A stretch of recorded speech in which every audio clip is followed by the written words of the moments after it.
The sleek exploration vessel Harmony glided through the darkness of space, its gleaming hull reflecting distant starlight.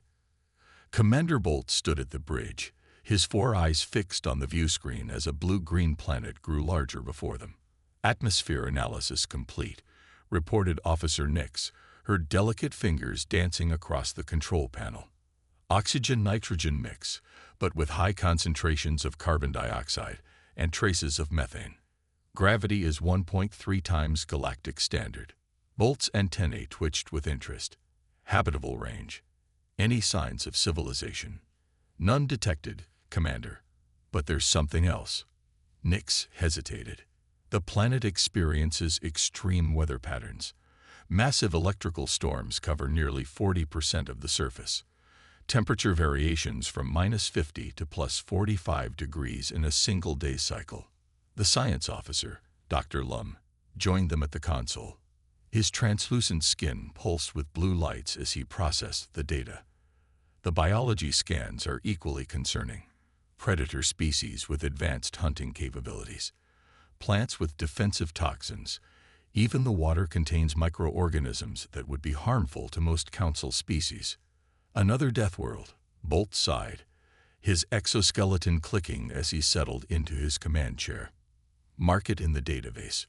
We'll establish a research station in the most moderate region and study from a distance." 3 weeks later, the Galactic Council researchers had built a small base on a plateau nestled between two mountain ranges. The location offered some protection from the worst storms, though the scientists still couldn't venture far without full environmental suits. Dr. Lum led a small team on a routine atmospheric sampling mission. Their shuttle, a rounded pod designed for short planetary hops, lifted off in the early morning light. "Keep the altitude low," Dr. Lum instructed the pilot. "We need samples from within the forest canopy." The shuttle dipped toward the dense vegetation below. Without warning, warning lights flashed across the control panel. "Energy fluctuation," the pilot shouted. "Something in the atmosphere is interfering with our systems." The shuttle lurched sideways, then began to drop. The pilot fought with the controls, but they were unresponsive. Through the viewport, Dr. Lum watched in horror as they plummeted toward the forest below. The last thing he remembered was the terrible crunch of the shuttle hitting the trees. Back at the research station, alarms blared. Commander Bolt rushed to the communications center. "What happened?" he demanded. "The shuttle crashed, sir," Officer Nix replied, her voice tight with worry. "We've got a weak distress signal, but they're down in one of the most dangerous sectors of the forest." Over the next 2 days, rescue attempts failed repeatedly.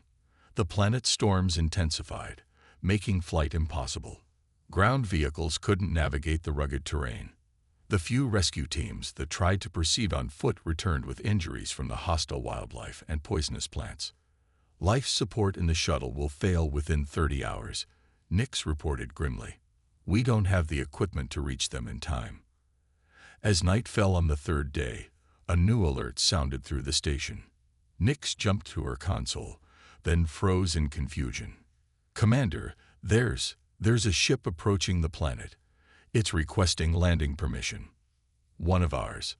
Bolt asked, though he knew the answer. No Council ships were scheduled to arrive. "No, sir. The design is unknown. But it's broadcasting in perfect galactic standard." The message played through the station speakers. "This is Captain Jack Miller of the Earth vessel Pioneer *. I've detected your distress signal, requesting permission to land and offer assistance." Bolt's antennae stood straight up in shock. "Earth? That's a death world too." On the view screen, a small ship appeared, sturdy but primitive by Council standards. And inside it was something none of them had ever expected to see. A human, alive and well, coming to their rescue. Jack's small ship cut through the turbulent clouds, rocking violently as lightning flashed around them. The alien rescue team, Commander Bolt, Dr. Quill, and 2 security officers named Trill and Vex, gripped their seats with white-knuckled tension. Only Jack seemed unfazed, hands steady on the controls. "Approaching drop zone," he announced calmly as a particularly strong gust rattled the hull. "Get your gear ready." The aliens checked their environment suits nervously. Each wore a sealed protective layer with air filtration, temperature regulation, and a thin force field to repel biological threats. Jack wore only reinforced fabric pants, a moisture-wicking shirt, and sturdy boots. When they landed in a small clearing, the difference became even more apparent. The aliens moved cautiously, their movements stiff and limited by their protective gear. Jack hopped out with ease, immediately scanning the tree line. "We need to move quickly," he said, checking a simple compass. "Those clouds mean acid rain is coming." Trill, the tallest of the aliens with segmented limbs like a mantis, tilted his head. "How can you tell without atmospheric sensors?" "The smell," Jack replied, already moving toward the dense forest. "Like metal and eggs. Same as back home before a toxic downpour." The group pushed into the undergrowth. The planet's high gravity made each step laborious for the aliens, while Jack moved with practiced efficiency. Soon the forest canopy closed above them, plunging them into green-tinted darkness. Strange hoots and buzzing sounds echoed around them. "Stay close," Jack warned, "and try to step exactly where I step." Commander Bolt huffed inside his helmet. "Our suits can handle most biological threats." Jack pointed to a beautiful blue flower beside the path. "Does it handle paralytic neurotoxins? On Earth, we call plants like these touch-me-nots. One brush against your suit could deposit oils that would eat through the material in hours." The aliens gave the plant a wide berth after that. As they continued, the terrain grew more challenging. They climbed over fallen trees covered in phosphorescent fungi and waded through shallow streams where things moved just beneath the surface. Jack showed them how to test ground before stepping, how to listen for predator movements, how to distinguish between harmless insects and dangerous ones. "How did you learn all this?" Dr. Quill asked, fascinated despite his fear. "Survival training, mostly," Jack replied, using his knife to cut a path through thick vines. "All space explorers from Earth get it. Plus, I grew up in the Australian outback. Makes this place feel almost friendly." The storm caught them halfway through the day. As the first drops fell, Jack quickly led them beneath an outcropping of rock. The rain sizzled where it hit exposed ground, releasing acrid smoke. "We'll wait it out here," he said, pulling ration bars from his pack. He offered them around, but the aliens declined, preferring their specialized nutrient tubes that connected directly to their suits. "You know," Jack said, watching the toxic rain, "the first humans who explored Earth's wilderness had even less than I do now. No emergency beacons, no synthetic fabrics, just determination and adaptability." Trill's compound eyes flickered with interest. "Why risk it? Why not develop protective technology first?" Jack smiled. "Necessity. Curiosity. The unknown was always calling us, even when we weren't ready." He pointed to their environmental suits. "Your people built amazing shells to survive. We humans built ourselves instead." The rain stopped eventually, and they pressed on. As the day faded into the planet's brief violet dusk, they encountered their first major predator, a six-legged creature with razor-sharp teeth and reflective eyes that stalked them through the underbrush. The aliens raised their defensive weapons, but Jack held up his hand.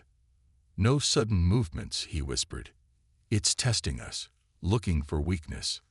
Slowly, Jack picked up a heavy stick and broke a small branch off a nearby tree. The sap that oozed out had a powerful, acrid smell. "This tree produces a natural predator repellent," he explained quietly, smearing the sap on everyone's boots and around their camp. "The beast won't cross this line." As night fell completely, the predator's eyes gleamed from the darkness beyond their small camp, but it never approached. The aliens watched in wonder as Jack demonstrated how a single human, with minimal technology, could survive in a world they had deemed unsurvivable. "Tomorrow we reach the crash site," Jack said as they settled in for the night. "Rest now. The real challenges are still ahead. Dawn broke with an eerie crimson glow filtering through the toxic mist. Dr. Quill had not slept well. Throughout the night, he had been secretly scanning Jack's physiology with a medical device disguised as a standard equipment monitor. The results troubled him deeply. As the team prepared to continue their journey, Quill pulled Commander Bolt aside. "Commander, I need to speak with you about the human," he whispered, his voice barely audible through his helmet's communication system. Bolt glanced at Jack, who was casually eating a protein bar while studying their route map. "What is it?" "I've been monitoring him since we left the base," Quill explained, sending the data to Bolt's visor display. "His body is impossible. His liver is processing toxins that would kill any council species. His skin is constantly shedding and replacing cells damaged by radiation. Even his bone density has slightly increased overnight to compensate for the higher gravity." Bolt's four eyes widened. "Adaptation within hours, without technology?" "Yes," Quill confirmed. "And look at his brain activity. The stress chemicals that would indicate fear or panic in our species are present, but his brain processes them as stimulants. They're making him more alert, more focused." Their conversation was interrupted when Jack approached, seeming to sense their private discussion. "We should get moving. The crashed shuttle is about 4 hours away, and I don't like the look of those clouds building to the west." They traveled in silence for the next hour, descending into a valley where the vegetation grew even thicker and more alien. Strange bulbous plants released clouds of spores as they passed, which collected on their protective suits. Only Jack seemed unconcerned, though he did pull a simple cloth mask over his face. When they stopped to rest by a bubbling stream, Trill finally asked the question they had all been wondering. "Why aren't you dead, human?" The security officer's blunt question made Commander Bolt wince, but Jack only laughed. "Direct, aren't you? I like that." Jack dipped his hand into the water, testing its temperature. "The simple answer is the humans evolved on a world that wasn't much different from this one." Dr. Quill activated his scanner again, no longer hiding his interest. "But our research indicates that Earth has stable climate zones, predictable weather patterns, and lower radiation levels than this planet." Jack shook his head. "Your research must have focused on our modern, terraformed Earth. Before we learned to control our environment, Earth was nearly as hostile as this place. Supervolcanoes, ice ages, meteor impacts, deadly predators, diseases that wiped out millions." He pointed to his own body. "So we adapted. Our skin can repair radiation damage. Our immune systems can fight off most pathogens. Our digestive systems can detoxify harmful compounds. We can sweat to cool down or shiver to warm up." He grinned. "We're basically walking survival machines." The aliens exchanged glances, a new understanding dawning. Their own evolutionary path had been different, developing intelligence and technology to control their environments rather than adapting their bodies to harsh conditions. "But such adaptability must come at a cost," Commander Bolt observed. Jack nodded, suddenly serious. "It does. We're not as specialized as you are. We can't naturally photosynthesize like Trill's species. We don't have the mathematical precision of your race, Commander. We're jacks of all trades, masters of none." He stood up, adjusting his pack. "But when everything goes wrong, when technology fails, and you're facing raw nature, that's when humans thrive." As they continued their journey, Dr. Quill continued his scans, his scientific curiosity now fully engaged. He observed how Jack's pupil dilation changed in different light conditions, how his muscles efficiently distributed oxygen even in the thinner air of higher elevations, how his brain constantly processed environmental threats without conscious effort. "Commander," he whispered as they climbed a steep ridge, "I believe we've been thinking about evolution all wrong. We've assumed technology represents the pinnacle of advancement, but this human's biological adaptability it's magnificent in its own way." Bolt watched as Jack effortlessly scaled a rock face that the aliens struggled to climb even with their equipment's assistance. "Perhaps," the commander admitted, There is more than one path to surviving the universe. Ahead of them, Jack reached the top of the ridge and called back. I can see the shuttle. It's about a kilometer ahead, and the crew might still be alive. The crashed shuttle lay in a small clearing, its once sleek hull crumpled and charred. One wing had completely sheared off, leaving a trail of debris through the dense vegetation. Jack was the first to reach the wreckage, moving with cautious speed while the alien team struggled to keep pace. Life signs detected, Dr. Quill announced, his scanner beeping urgently. 3 survivors, but their vital readings are critical. Jack circled the shuttle, assessing the damage. The main hull is intact, but the emergency hatch is jammed. We'll need to cut through. Commander Bolt stepped forward, activating a laser tool from his suit's utility pack. This should penetrate the metal. As Bolt worked on creating an entry point, Jack climbed onto the shuttle's roof, examining a damaged communication array. Your friends were smart, he called down. They rerouted power from life support to maintain their distress beacon. That's why the signal stayed strong. Trill looked up at the darkening sky with concern. Commander, atmospheric readings indicate a major storm system approaching. Category 4, possibly 5. We call that a megastorm on my world, Jack said, jumping down from the roof. We need to work faster. The laser finally cut through the shuttle's hull, creating an opening large enough to enter. Inside, the scene was grim. 3 alien scientists lay in emergency stasis pods, their life signs flickering weakly on damaged monitors. The shuttle's interior was cold, with emergency lighting casting everything in an eerie blue glow.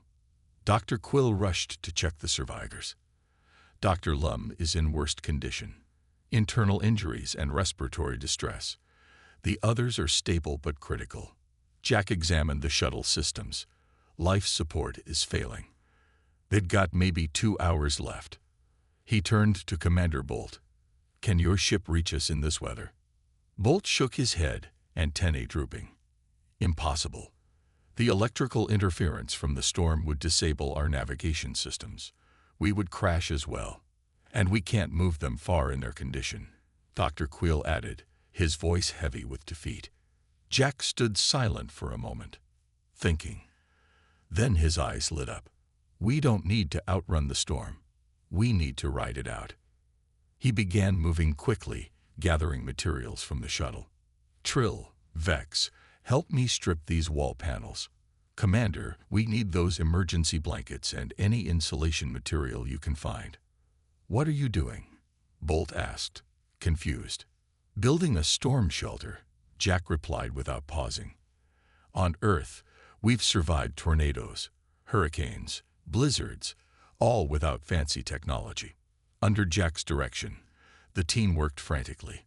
They created a reinforced space within the least damaged section of the shuttle, using pieces of the hull to strengthen walls and create a barrier against wind and debris. Jack fashioned a simple ventilation system from damaged air ducts and used the shuttle's remaining power cells to create a small heating element.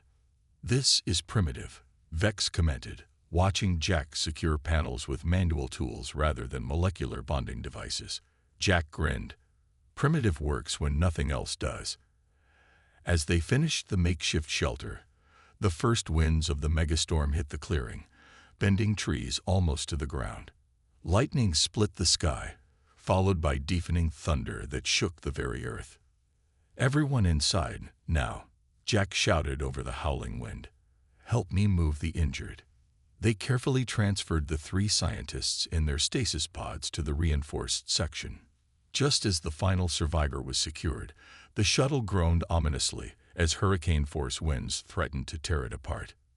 Inside their shelter, the aliens huddled together in darkness, listening to the terrifying sounds of destruction outside. Only Jack seemed calm, making final adjustments to their shelter. How can you be so relaxed? Dr. Quill asked, his voice trembling. We could die here. Jack lit a small emergency light, casting their shelter in a warm glow. Because I've been here before. On Earth, we have a saying. The storm is not your enemy. Fear is. He checked the vital signs of the injured scientists. They're holding steady. Now we wait. As the storm raged through the night, Jack told stories of human disasters and survival, of people trapped in mine collapses, lost at sea, stranded on mountaintops, and how time after time, human ingenuity and resilience had prevailed. Commander Bolt listened with growing respect. Perhaps humans weren't just survivors of Deathworlds, he thought. Perhaps they were its masters. The megastorm passed by morning, leaving behind a transformed landscape. Trees lay uprooted, new waterways carved through the terrain, and strange purple pollen filled the air. When Jack pushed open their shelter door, sunlight streamed in, revealing their survival miracle. "Everyone's still breathing?" he asked, checking the vital signs of the injured scientists. "Looks like our friends here are stable. Dr. Quill, can we move them now?"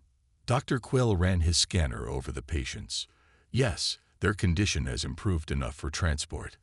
The stasis pods protected them from the worst injuries.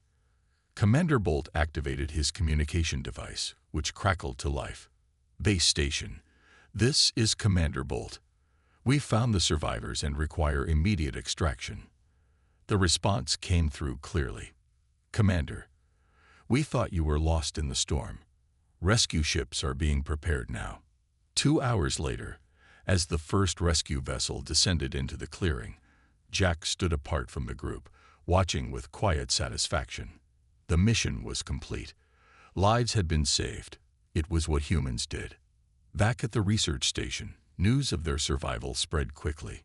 Scientists and staff gathered in the medical bay, watching through observation windows as the rescued crew received treatment.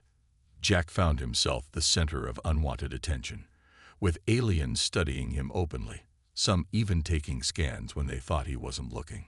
Director Krell, the station's chief administrator, called an emergency meeting. Jack was invited to attend, though he felt more like a specimen than a guest as he entered the conference room. "Captain Miller," Director Krell began, his 6-fingered hands folded neatly on the table. "Your assistance has been extraordinary. You have demonstrated abilities that challenge our understanding of biological limitations." Jack shifted uncomfortably. "I just did what any human would do." "That's precisely the point," Dr. Quill interjected, projecting data onto the main screen. "We've analyzed your physiological responses during the rescue mission. Your adaptability to toxic environments, radiation tolerance, physical endurance under high gravity. These capabilities would require generations of genetic engineering for our species." Commander Bolt nodded. "Yet you evolved naturally this way." "The Galactic Council has always classified planets based on habitability standards for our founding species," Director Krell explained. "Worlds like this one, and your Earth, were designated as Deathworlds because we believed no intelligent life could evolve in such hostile conditions." Jack leaned forward. "But you were wrong." "Yes," Director Krell admitted. "We were wrong. And this discovery changes everything." Over the next few days, Jack's communication device nearly exploded with messages from across the galaxy. News of the human who walked unprotected on a death world had spread to every corner of the Galactic Council. Scientific journals requested interviews. Military officials wanted to discuss strategic applications. Exploratory committees sought his expertise. "I didn't come here to be famous," Jack complained to Commander Bolt as they watched the station's scientists beginning to pack equipment. "I just answered a distress call." Bolt's antennae twitched with amusement. "You may not have sought this role, but you've become an ambassador for your species. The Council is already reviewing its classification system for habitable worlds." Dr. Lum, now recovered from his injuries, approached them. "Captain Miller, I wanted to thank you personally. Your actions have not only saved our lives, but opened our eyes to new possibilities." He handed Jack a small data chip. "This contains an invitation. The Galactic Council wishes to establish a formal exchange program between your Earth and our member worlds. We have much to learn from each other." Jack looked at the chip thoughtfully. "An exchange program?" Dr. Lum nodded. "Yes, beginning with you guiding the first alien expedition to Earth. The realization of what was happening finally dawned on Jack. Humans weren't just joining the galactic community, they were about to fundamentally change it. Species that had relied on technology for millennia would now learn from beings who had evolved to face adversity head-on. That evening, Jack stood alone on the observation deck, watching the sunset paint the deadly but beautiful world in shades of gold and crimson. A death world, they had called it. But Jack saw something different. He saw opportunity, challenge, and the promise of growth. Ready to change the galaxy? Commander Bolt asked, joining him at the viewport. Jack smiled. Humans are always ready for something new. 1 year after the rescue mission, the Galactic Council headquarters bustled with unprecedented activity. The massive crystal dome that housed the Council's central chamber had been modified to accommodate various atmospheric needs, including a special section designed for humans. Jack stood at the podium, dressed in a formal Earth Space Command uniform, rather than his usual practical gear. Before him sat representatives from over 200 alien species, their diverse forms filling the chamber with colors, shapes, and sizes that still sometimes took his breath away. The Human Galactic Exploration Initiative has surpassed all expectations, Jack reported, gesturing to the holographic display behind him. In the past year, we've successfully reclassified 57 planets previously labeled as Deathworlds to conditionally habitable status. Director Krell, now serving as the Council's science administrator, nodded approvingly. His species' traditional protective robes had been modified, incorporating elements of human design that allowed for greater mobility. Captain Miller's contribution cannot be overstated, Krell addressed the assembly.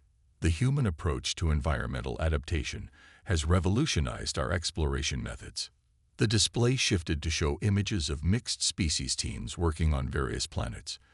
In each image, humans worked alongside aliens, often in environments where only heavy machinery had been used before. Dr. Quill, who had become the leading xenobiologist in human studies, stepped forward. The biological exchange program has yielded remarkable results. 17 council species have now developed new medical treatments based on human cellular regeneration patterns. The Trill Collective has successfully incorporated human stress response systems into their space navigation training. Jack smiled, remembering how frightened Trill had been during their journey through the forest. Now members of his species served as frontline explorers, having learned that stress could be harnessed rather than feared. But perhaps most significant, Jack continued, is the philosophical shift. We no longer view hostile environments as barriers to overcome with technology alone. We have learned to adapt ourselves as well as our tools. The chamber erupted in a chorus of approval sounds, clicks, hums, and vocalizations that the translation systems couldn't quite capture, but whose meaning was clear. After the formal presentation, Jack escaped to a quieter observation deck. Commander Bolt joined him there, his exoskeleton now bearing the markings of a fleet admiral. "Quite a change from that crashed shuttle, isn't it?" Bolt remarked. Jack nodded. "Sometimes I think about that storm, how terrified everyone was. Now we have council species actually requesting assignment to extreme environment missions. Humans have taught us to embrace challenge rather than avoid it," Bolt said. "Though I notice you avoid the political challenges whenever possible." He gestured back toward the chamber with an amused flick of his antennae. Jack laughed. "Give me a toxic swamp or an active volcano any day over a committee meeting." Their conversation was interrupted by a young alien approaching, one of the new hybrid specialists whose species had undergone voluntary genetic modification inspired by human adaptability.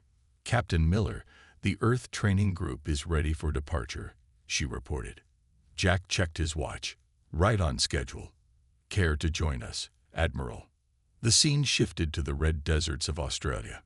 24 aliens of various species trudged through the baking heat, their bodies working without the environmental suits that would have been mandatory just a year ago. Jack walked backward in front of the group, seemingly energized by the harsh conditions.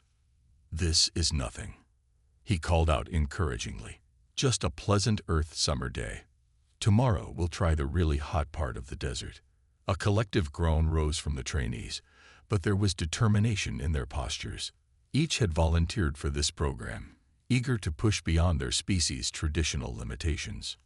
At the back of the group, Dr. Lum observed with scientific precision, recording how each trainee's modified physiology responded to the stress. "Remarkable," he murmured. "They're actually getting stronger." As the sun set over the desert, turning the sky into a blaze of orange and purple, Jack gathered the exhausted but proud trainees around a simple campfire. "The universe is full of worlds like this, beautiful, dangerous, challenging," he told them. "For too long, your civilization saw only the danger. Humans saw the beauty and the opportunity." He looked around at their faces, alien yet increasingly familiar. "Together, we'll see it all." In the firelight, the future of galactic exploration took shape, not as conquest over hostile environments, but as adaptation, resilience, and the simple human truth that growth comes from facing challenges, not avoiding them. Jack nodded. "Sometimes I think about that storm, how terrified everyone was. Now we have council species actually requesting assignment to extreme environment missions. Humans have taught us to embrace challenge rather than avoid it," Bolt said. "Though I notice you avoid the political challenges whenever possible." He gestured back toward the chamber with an amused flick of his antennae. Jack laughed. "Give me a toxic swamp or an active volcano any day over a committee meeting." Their conversation was interrupted by a young alien approaching, one of the new hybrid specialists whose species had undergone voluntary genetic modification inspired by human adaptability. "Captain Miller, the Earth training group is ready for departure," she reported. Jack checked his watch. "Right on schedule. Care to join us, Admiral?" The scene shifted to the red deserts of Australia. 24 aliens of various species trudged through the baking heat, their bodies working without the environmental suits that would have been mandatory just a year ago. Jack walked backward in front of the group, seemingly energized by the harsh conditions. "This is nothing," he called out encouragingly. "Just a pleasant Earth summer day. Tomorrow we'll try the really hot part of the desert." A collective groan rose from the trainees, but there was determination in their postures. Each had volunteered for this program, eager to push beyond their species' traditional limitations. At the back of the group, Dr. Lum observed with scientific precision, recording how each trainee's modified physiology responded to the stress. "Remarkable," he murmured. "They're actually getting stronger." As the sun set over the desert, turning the sky into a blaze of orange and purple, Jack gathered the exhausted but proud trainees around a simple campfire. "The universe is full of worlds like this, beautiful, dangerous, challenging," he told them. "For too long, your civilization saw only the danger. Humans saw the beauty and the opportunity." He looked around at their faces, alien yet increasingly familiar. "Together, we'll see it all." In the firelight, the future of galactic exploration took shape, not as conquest over hostile environments, but as adaptation, resilience, and the simple human truth that growth comes from facing challenges, not avoiding them.